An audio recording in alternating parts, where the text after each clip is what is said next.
박현경 기자의 인사이드 아메리카. 네, 연말을 앞두고 항공사들은 바빠질 것에 준비를 하는 그러한 분위기를 보이고 있습니다. 항공 여행도 늘어나고 비행기 티켓 가격도 상당히 비싸질 것으로 보이는데요. 또 미국의 유학생들이 다시 늘어나고 있습니다. 하지만은 팬데믹 이전 수준에는 못 미치는 정도입니다. 박경영 기자. 네, 안녕하십니까. 항공기 꽉 찼어요?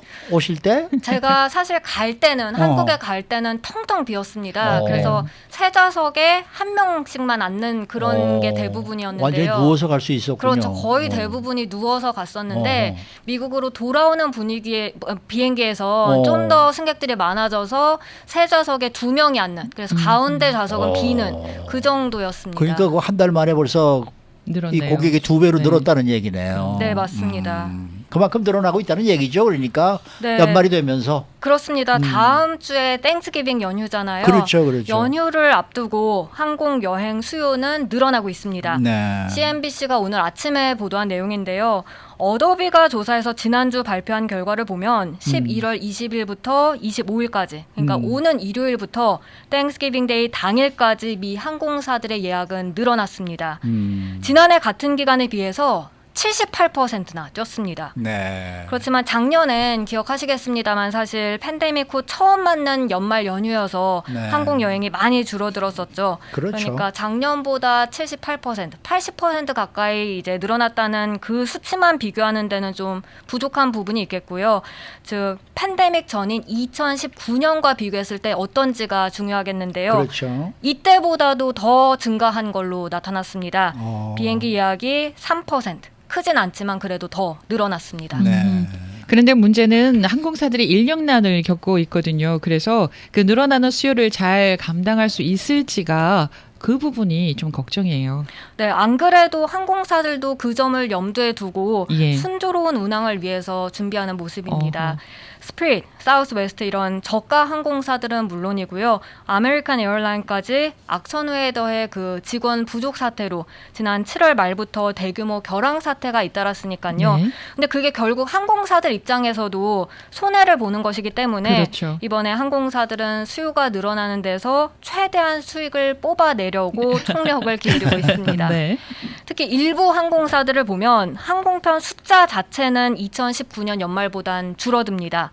항공 분석 기업 시리움에 따르면 11월과 12월의 미 항공편은 팬데믹 이전이 2019년과 비교해서 6% 정도 항공편이 감소할 것으로 보입니다. 단 저가 항공사인 뭐 스프릿 그리고 프론티어 이런 항공사에는 좀 다른데요. 2년 전보다 더 많은 승객들을 수용할 예정이고요.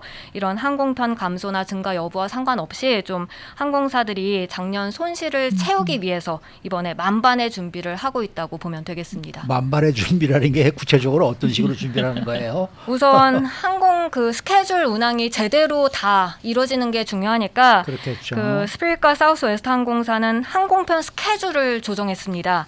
스케줄에 뭔가 문제가 생기더라도 승객들을 받을 수 있는 그 여유를 두는 겁니다. 그런가 하면 악천후는 어쩔 수 없겠습니다만 적어도 인력난만큼은 해결할 수 있으니까요. 좀 그 부분에 대해서 집중하고 있는데요. 사우스웨스트 항공사는 백업용 승무원을 새로 고용했고요. 예. 그리고 주말 동안 근무하는 뭐 승무원들, 직원들한테는 인센티브 제공하고 나섰는데요. 향후 2달간 특정 근무 시간에 일하는 경우 12만 플라이어 마일이라고 그 인센티브를 주는데 이걸 돈으로 이제 계산해 보면 1,400달러 정도 가치에 달한다고 합니다. 괜찮나요? 그렇죠. 그뿐만이 아니라 아메리칸 에어라인은 연휴에 일하는 승무원들한테 최소 50% 급여를 더 주기로 했습니다. 최소 50%면은 더 이상일 수도 있잖아요.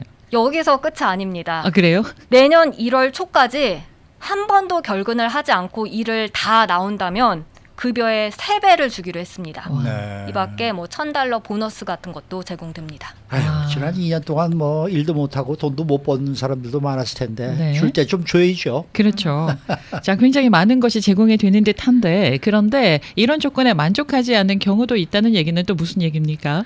네, 아메리칸 항공사 소속 조종사들의 경우엔요. 네. 그 피크 날짜 항공편에 더블페이 주는 걸 받아들이지 않기로 했습니다. 일시적으로 급여 인상할 게 아니라 이걸 픽스하자. 그러니까 네. 영구적으로 좀 고정하자. 스케줄에 따라 고정돼야 한다 이런 입장이고요. 물론 이렇게 만족하지 않는 입장도 있겠습니다만 항공사들의 노력은 그래도 빛을 보지 않을까 하는 예상인데요. 뱅크 오브 아메리카의 앤드류 디도라 항공 분석가는 항공사들의 이 같은 준비가 순조로운 운항을 보장할 것으로 기대했습니다. 그리고 운항에 차질이 빚어질 가능성을 차단함으로써 오히려 더 적은 비용이 들어갈 것으로 전망했습니다.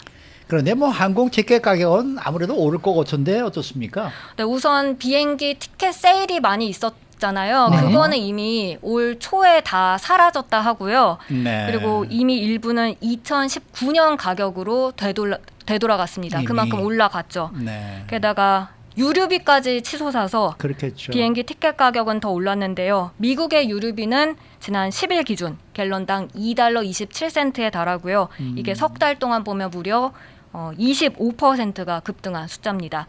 거기에 수요까지 늘어나면서 비행기 티켓 가격 더 올라갔습니다. 그러면은 혹시 비행기 티켓 가격이 과연 얼마나 올랐는지 혹시 나온 게 있나요? 네, 하퍼라고 예. 그 비행기의 티켓 가격을 추적하는 앱이 있는데 그걸 보면 땡스기빙 연휴 왕복 티켓 평균 가격이 $290입니다. 예. 그래서 이걸 2019년, 2년 전과 비교를 해보면 그래도 13%는 저렴한 가격인데 그렇지만 크리스마스 연휴 때를 이제 비교해보면 그렇지 예. 않습니다.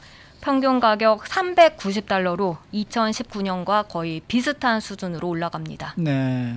자, 다음 소식입니다. 이제 슬슬 미국으로 유학하는 외국 학생들이 늘어나고 있다. 이런 소식이 오늘 나왔는데요. 네, 팬데믹 때 외국인들의 그 유학이 많이 줄어들었었죠. 지난해 무려 15%나 감소했었는데요. 이는 유학생 수를 집계하기 시작한 이후 가장 큰 감소폭이었습니다. 이 유학생 수를 집계하기 시작했던 게 1948년인데 그때 이후 가장 크게 감소를 한 것이고 그렇지만 올해는 이제 4%가 증가했습니다. Institute of International Education이란 기관에서 조사해서 오늘 아침 발표한 겁니다. 그러면은 유학생이 다시 늘어난 이유는 뭐라고 분석이 됐나요? 원래 작년에 미국 와서 이제 유학 와서 공부하려 했던 학생들이 네. 팬데믹 때문에 오질 못했었는데 네. 그래도 포기하지 않고 그게 좀 늦어졌지만 올해 다시 온 것으로 분석됩니다. 늦게라도 유학을 온 것이 한몫했다는 분석이고요. 실제로 유학생들 가운데 이 신입생 비율이 68%가 증가한 걸로 나왔습니다. 작년에는 46%가 감소했었는데 1년 만에 엄청나게 늘어난 걸 알 수 그렇네요. 있습니다. 유학생들도 좀 많이 와야 돼요. 이 대학들이 너무나 지금 저 돈이 없어서 고생들을 네. 많이 하는데 유학생들이 와서 좀 돈을 좀 써야죠. 네. 자, 하지만 아직도 예전의 수준에는 크게 미치지 못한다. 이런 이제 이야기죠. 네, 15%가 감소했다가 올해 4%가 늘어난 것이니까 팬데믹 이전 수준과 비교를 해보면 확실히 한참 못 미칩니다. 다만 각 대학들 비롯한 미 정부 관계자들은 이렇게 유학생들이 증가한 게 장기적으로 증가하는 시작 단계이지 않을까 희망하고 있습니다. 해외 여행이 지금 늘어나고 있기 때문에 네. 그런 걸 봤을 때 유학생 수도 팬데믹 이전 수준으로 증가할 것으로 낙관하고 있습니다. 네. 자, 조금씩 모든 게 다 정상화되고 그러네요. 있다라는 그런 느낌이 드네요. 네, 네. 네. 수고 많으셨습니다. 감사합니다. 박현경 기자였습니다.